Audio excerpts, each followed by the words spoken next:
ఆరంభ సమస్యలు అధిగమించి టీవీకే అధినేత ముఖ్యమంత్రి పీఠం ఎక్కేశారు. జోసెఫ్ విజయను నేను అంటూ ముఖ్యమంత్రిగా ప్రమాణ స్వీకారం చేసేశారు. సి జోసెఫ్ విజయ్ ఎనుం நான்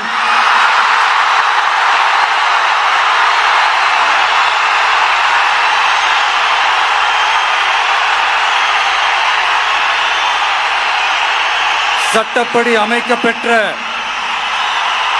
இந்திய அரசியல் அமைப்பின்பால் உண்மையான நம்பிக்கையும் மாறா பற்றும் கொண்டிருப்பேன் என்றும் இந்திய நாட்டின் ஒப்பில்லாத முழு முதல் ஆட்சியையும் ஒருமையையும் நிலைநிறுத்துவேன் என்றும்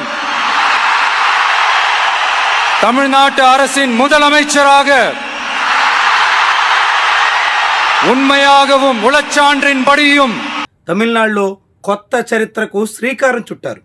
అటు సామాజికంగా ఇటు రాజకీయంగా పెను మార్పులకి ఆయన కేంద్ర స్థానం కాబోతున్నారు. చాలా ఆసక్తికరంగా ప్రమాణ స్వీకార కార్యక్రమానికి గడిచిన 5 దశాబ్దాలుగా తమిళనాడు ముఖ్యమంత్రులంతా పంచికట్టుతో వచ్చారు.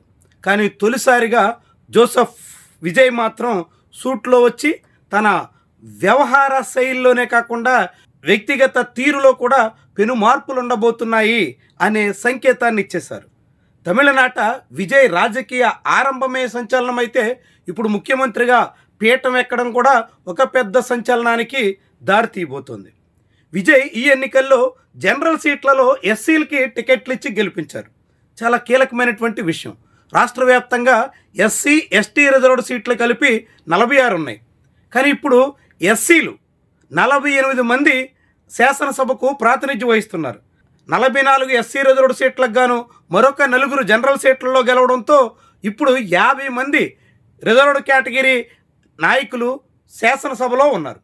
అదే సమయంలో తమిళనాట ద్రవిడ పార్టీలు చాలా కాలంగా దూరం పెడుతున్న బ్రాహ్మణులకు కూడా విజయ్ అవకాశం కల్పించారు. బ్రాహ్మణులకి ఎమ్మెల్యే సీట్లు ఇవ్వడమే కాకుండా ఇప్పుడు ఏకంగా క్యాబినెట్లో కూడా అవకాశం కల్పించి బ్రాహ్మణ వ్యతిరేకతను దూరం పెట్టారు. తద్వారా తన పరిపాలనలో సోషల్ జస్టిస్కి ప్రాధాన్యత ఇవ్వబోతున్నాను అంటూ ఆయన మాటల్లో చేతల్లో కూడా చూపించినట్టయింది. చాలా ముఖ్యమైనటువంటి పరిణామం. సుదీర్ఘకాలంగా బ్రాహ్మణ వ్యతిరేకతతో సాగుతున్నటువంటి ద్రవిడ నేల మీద ఇప్పుడు బ్రాహ్మణ మంత్రి, అదేవిధంగా జనరల్ సీట్లలో ఎస్సీలకు స్థానం, ఇవన్నీ కొత్త చరిత్రకు శ్రీకారం చుట్టినట్టు అవుతుంది. అదే సమయంలో విజయ్ వ్యక్తిగత వేషధారణలో కూడా మార్పులు తీసుకొచ్చి ప్రమాణ స్వీకార కార్యక్రమంలో కనిపించడమే కాకుండా ఆ సందర్భంగా ఆయన చేసినటువంటి ప్రసంగం కూడా విజయ్ మీ కుటుంబ సభ్యుడు అంటూ చాలా సహజమైనటువంటి శైలిలో సాధారణ జనాన్ని సైతం ఆకట్టుకునేలా మాట్లాడారు. దానికి తోడుగా ముఖ్యమంత్రిగా పదవీ స్వీకారం చేపట్టగానే తొలి సంతకాన్ని ఉచిత విద్యుత్ ఫైల్ మీద చేశారు. చాలా కీలకం. అందరికీ గుర్తుండే ఉంటుంది. ఆంధ్రప్రదేశ్లో 2004లో ముఖ్యమంత్రిగా బాధ్యతలు స్వీకరించిన వెంటనే వైఎస్ రాజశేఖర రెడ్డి కూడా ఉచిత విద్యుత్ మీదే సంతకం పెట్టారు. అప్పట్లో ఆయన వ్యవసాయదారులకు ఉచిత విద్యుత్ ఇచ్చే పథకానికి శ్రీకారం చుడితే టీవీకే విజయ్ ఇప్పుడు మొత్తం తమిళనాడులో 200 యూనిట్ల లోపు విద్యుత్ ఫ్రీ అనేటువంటి ఫైల్ మీద సంతకం పెట్టారు. దాంతోపాటుగా డ్రగ్స్ నిర్మూలనకు, మహిళల రక్షణకు, ఉచిత బస్సు ప్రయాణానికి, ఇలా వివిధ ఫైల్స్కి సంబంధించినటువంటి అంశాల మీద విజయ్ తొలి సంతకాలు చేశారు. తద్వారా తన పరిపాలనలో వేటికి ప్రాధాన్యత ఇవ్వబోతున్నారో, సామాన్యులకి ఎలా ప్రయారిటీ ఉండబోతుందో అన్నది తేట తెల్లం చేసినట్టు అయింది. మొత్తంగా విజయ్ పరిపాలనలో కొత్త పందా ఉండబోతుందని ఆయన తొలినాడే చెప్పకనే చెప్పేశారు. అయితే రాజకీయంగా విజయ్ పైన అంత సునాయాసంగా, అంత సులువుగా సాగే అవకాశం లేదు. ఎందుకంటే విజయ్ది మైనారిటీ గవర్నమెంట్. మైనారిటీ గవర్నమెంట్కి మిత్రపక్షాలు బయట నుంచి కొందరు, ప్రభుత్వంలో చేరి కొందరు మద్దతు ఇవ్వడంతో నెట్టుకు రాక తప్పని పరిస్థితి రాబోతోంది. 120 మంది సభ్యులు ఉన్నటువంటి తరుణంలో మంగళవారంలోగా ఆయన సభలో తన బలాన్ని నిరూపించుకోవాల్సి ఉంటుంది.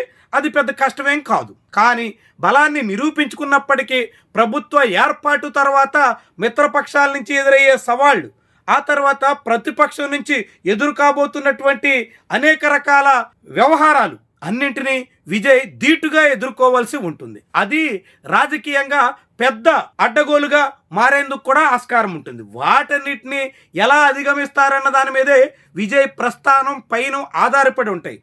ఇప్పటికే ఆయన ప్రమాణ స్వీకారం చేయకుండా గడిచిన వారం రోజుల పాటు ఎదురైనటువంటి అనేక ఆటంకాలని చాలా జాగ్రత్తగా ట్యాకిల్ చేయడంలో విజయ్ తన సామర్థ్యాన్ని నిరూపించుకున్నారు. ఎక్కడ ఆవేశాలకు పోకుండా, ఎక్కడ అదుపు తప్పకుండా అత్యంత సామరస్యంగా తాను అనుకున్నటువంటి లక్ష్యాన్ని ఛేదించడమే లక్ష్యంగా తక్కువ మాటలతో తన చేతల్ని చాటుకున్నారు. రేపు పరిపాలనలో కూడా ఇదే తీరున మాటల కన్నా చేతలకు ప్రాధాన్యత ఇస్తే ఖచ్చితంగా తమిళనాడు ప్రజలు ఈ ప్రత్యామ్నాయ ప్రభుత్వాన్ని ఆదరించే అవకాశం ఉంటుంది. సుదీర్ఘకాలంగా ద్రవిడ పార్టీలు అయితే అటు కాకుంటే ఇటన్నట్టుగా సాగినటువంటి ఒక పెద్ద 2 పార్టీల సిస్టమ్ని బ్రేక్ చేసి విజయ్ ముందుకొచ్చారు. కాబట్టి రాజకీయంగానే కాకుండా అధికారికంగా కూడా ఆ వ్యవస్థను ఢీకొట్టాల్సిన పరిస్థితి ఉంటుంది. వాటన్నిటినీ ఎలా అధిగమిస్తారు, ఏ తీరున అన్నింటినీ ఎదుర్కొంటారు, పరిపాలనలో ఎదుర్కోబోతున్నటువంటి సవాళ్లను ఎలా ఢీకొంటారు, ఇవన్నీ విజయ్ రాజకీయ పైనాన్ని డిసైడ్ చేస్తాయని చెప్పొచ్చు. సహజంగా ఆరంభం ఏ నాయకుడికైనా అద్భుతంగానే ఉంటుంది. కానీ ఇప్పటికే ఆంధ్రప్రదేశ్లో కూటమి ప్రభుత్వం, తెలంగాణలో రేవంత్ రెడ్డి ప్రభుత్వం భారీ ఆశలతో అధికారంలోకి వచ్చినప్పటికి కూడా స్వల్ప కాలంలోనే ఆశలు పెట్టుకున్నటువంటి వాళ్ళందరినీ నిరాశలో ముంచేస్తున్నాయి. ఇప్పుడు తమిళనాడులో టీవీకే ప్రభుత్వం కూడా అలాంటి పరిస్థితి రాకుండా జాగ్రత్తలు పడాల్సి ఉంటుంది.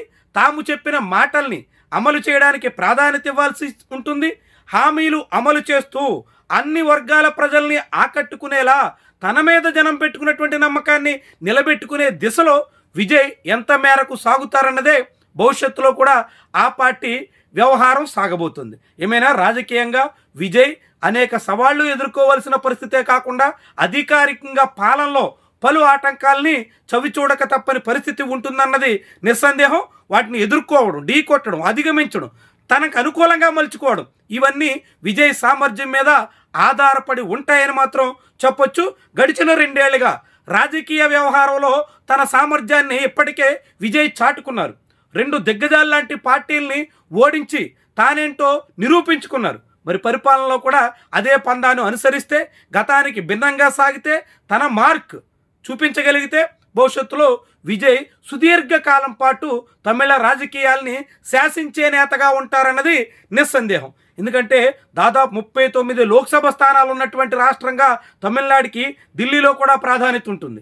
అదే సమయంలో తమిళ రాజకీయాలకి, ఆర్థికంగా అభివృద్ధి చెందినటువంటి రాష్ట్రానికి అనేక రకాలుగా ప్రత్యేకత ఉంటుంది. ఈ తరుణంలో విజయ్ ఆ రాష్ట్ర సారథిగా ఎలా సాగుతారు, ఏ తీరున ప్రజల్ని మెప్పిస్తారు, ఎలా తన హామీల్ని అమలు చేయగలుగుతారు, ఇవన్నీ విజయ్ శక్తి సామర్థ్యాల మీద మాత్రమే ఆధారపడి ఉంటాయని చెప్పొచ్చు. అలాంటి వాటిలో విజయ్ సమర్థవంతంగా ముందుకు సాగాలని ఆశిద్దాం.